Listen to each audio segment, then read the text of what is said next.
Hemos identificado dónde están las comunidades de expulsión, que llamamos, más importantes. Obviamente son comunidades sin acceso a oportunidades económicas, jóvenes sin acceso al empleo, inclusive con dificultad de acceso a la educación y a los servicios básicos que niños, niñas y adolescentes necesitan.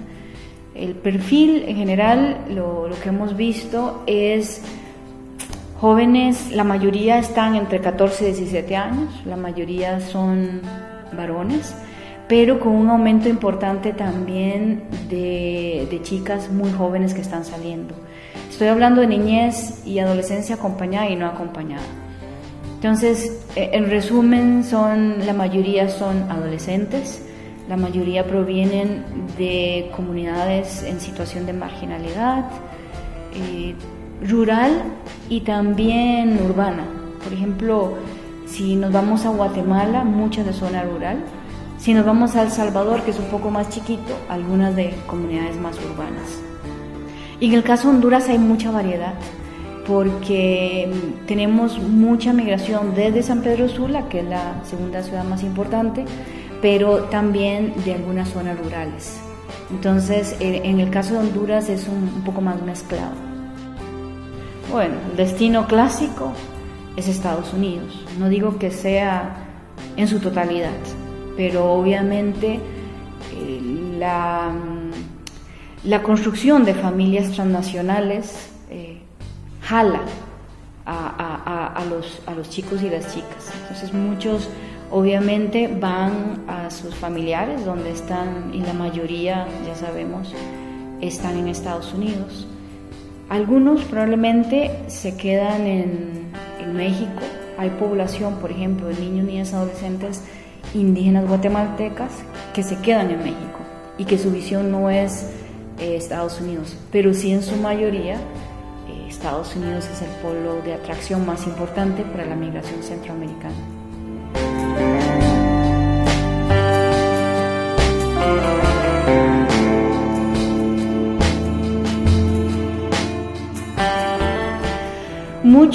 Mucho depende, bueno, si la identificación de nacionalidad o la identificación de identidad, valga la redundancia. Lo que hacen las autoridades migratorias es lo que ya sabemos, es ver acentos, es preguntar de dónde son, es hacer preguntas trianguladas para ver si la respuesta es la misma. Y sobre todo para que los chicos y las chicas puedan dar la información, se tienen que sentir seguros de que al dar esa información no va a ser en contra de su propio proyecto. Entonces tiene que tener el chico o la chica una seguridad de que la información que va a proveer es para su propio bienestar. Entonces obviamente tenemos que pensar en cómo abordarlo desde el punto de vista etario y por supuesto de género.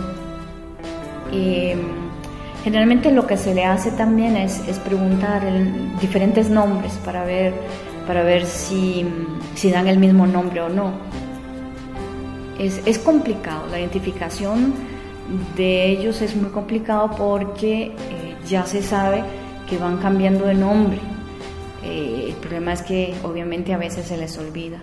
Ahí lo importante es cómo crear un marco de confianza a la hora de estar directamente con el chico o la chica, de que sea un espacio individualizado, más personalizado, y obviamente con la seguridad de que cualquier acción que se tome es para el bienestar del niño o de la niña.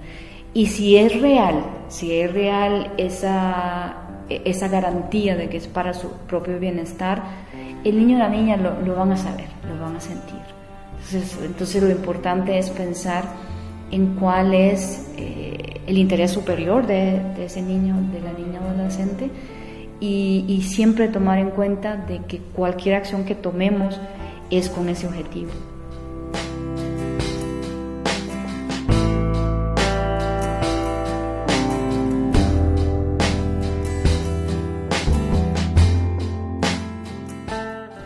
es el reclutamiento en comunidad.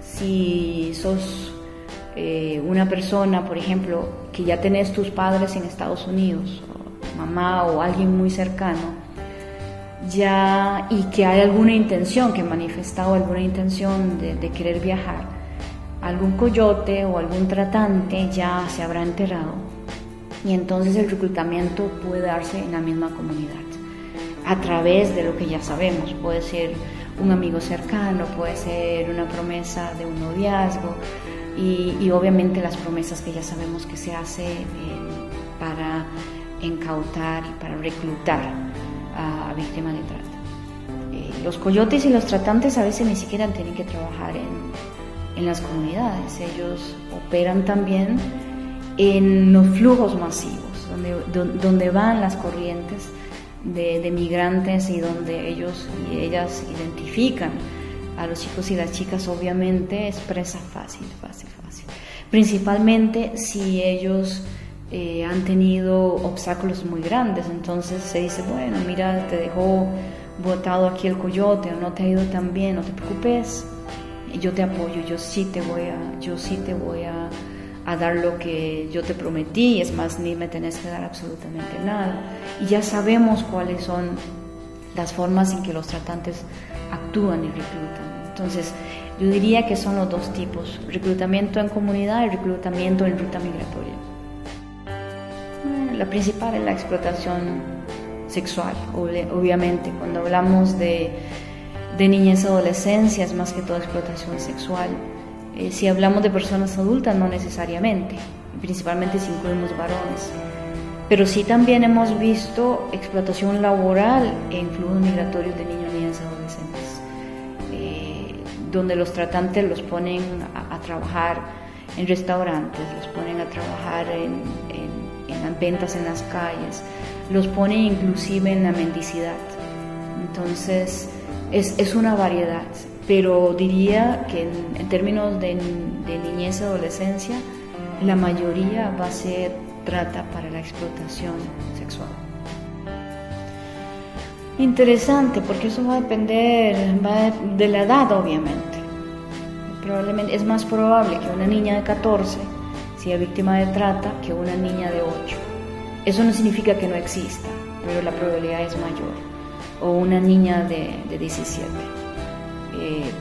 En términos de explotación laboral, probablemente un varón de 17 es más probable que sea víctima de trata para la explotación laboral que para la explotación sexual.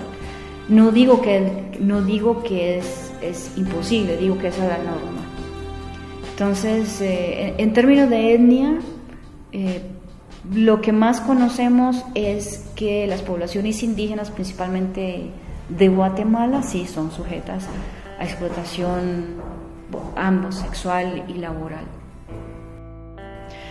Es interesante porque la trata interna es mucho más fácil para los tratantes, porque no tienen que cruzar fronteras. Entonces, si yo fuese tratante, es mucho más fácil llevar a una niña de una ciudad a un puerto, por ejemplo, o de un puerto a la ciudad, o de una zona rural a una zona donde hayan ferias ganaderas, por ejemplo. ¿Por qué? Porque no hay retenes migratorios y los obstáculos que se enfrentaría son mucho menores. Sin embargo, implica un riesgo para el tratante, porque esa niña, asumiendo que sea una niña, puede ser un niño también o un joven, tiene mucho más posibilidades de escapar, tiene mucho más posibilidades de crear algún sistema de contención afectiva y de escape que les permita salir de la situación. Un tratante, sin embargo, piensa en arriesgarse en cruce de frontera porque las fronteras de Centroamérica son totalmente porosas y es muy fácil. Es muy fácil cruzar fronteras políticas, ¿no? Entonces, el riesgo es un poquito más alto, pero no muy arriesgado. Principalmente si pensamos en los países de CA4, donde la verificación migratoria es menor y donde hay libre movilidad.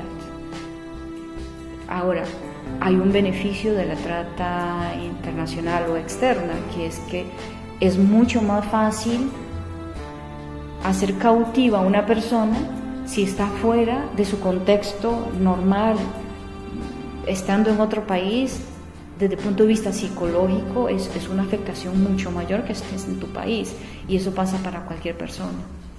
Entonces hay pros y contras desde el punto de vista de los tratantes. Entonces básicamente lo que quería comentarte es que existen los dos. Lo que sí hemos sabido es que generalmente para la trata externa ya ha habido probablemente una trata interna. Eso es importante señalar. Bueno, lo ideal es lo que llamamos un punto ciego. Un punto ciego donde se sabe que no va a haber una verificación migratoria.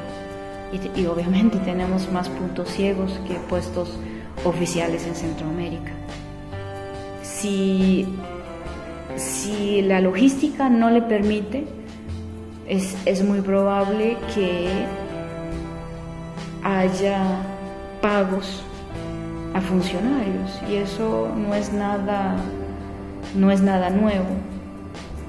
Y uno de los grandes vacíos que tenemos en Centroamérica es precisamente la profesionalización de los funcionarios y las funcionarias de migración, y eso es un esfuerzo que estamos haciendo acá.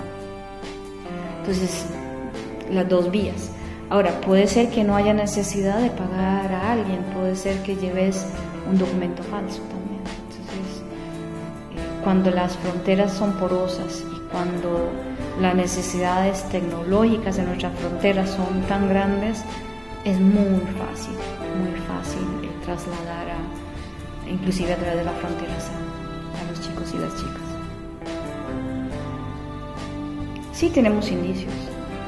Si pensamos que las evidencias dicen que son muy parecidas, que una red se alimenta de la otra, que a veces la trata es como una forma adicional de ingreso,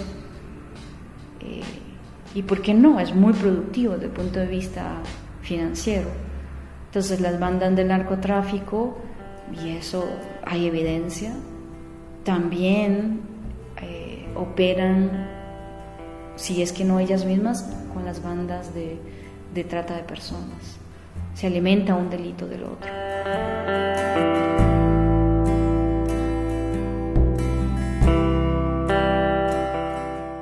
Uno de los grandes vacíos que tenemos en la región es que los chicos no llevan información de oportunidades de protección. Si algo sucede, ellos no saben a dónde llamar, y que las campañas de información que hagamos en Centroamérica deberíamos pensar en ofrecer recursos a los chicos y las chicas en caso de que esto ocurra, que es muy probable que va a suceder, que tengan algún recurso, que sepan dónde llamar, que sepan, por ejemplo, el número del consulado, y que el consulado centroamericano que esté en México, que conozca cuáles son las organizaciones en México que pueden dar apoyo, cómo se puede poner una denuncia. Eso es muy importante.